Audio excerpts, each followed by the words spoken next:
Hello, everyone. Today, I want to talk about something we encounter every day but may not always pay close attention to traffic lights. These signals are like our traffic guardians, guiding us safely on the road. You all know the three colors red, yellow, and green.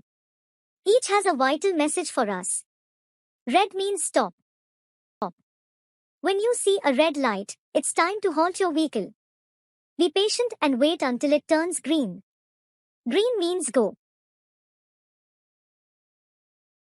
It's your signal to move forward safely. Always check for any crossing pedestrians or other vehicles before you proceed.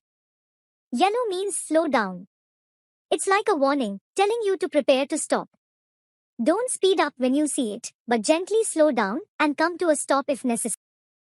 Remember, these lights help us avoid accidents and keep traffic flowing smoothly. Always obey them, whether you're driving, cycling, or walking.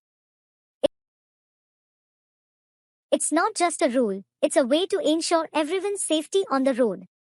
So, let's respect the traffic lights, follow their signals, and make our roads safer for everyone. Thank you.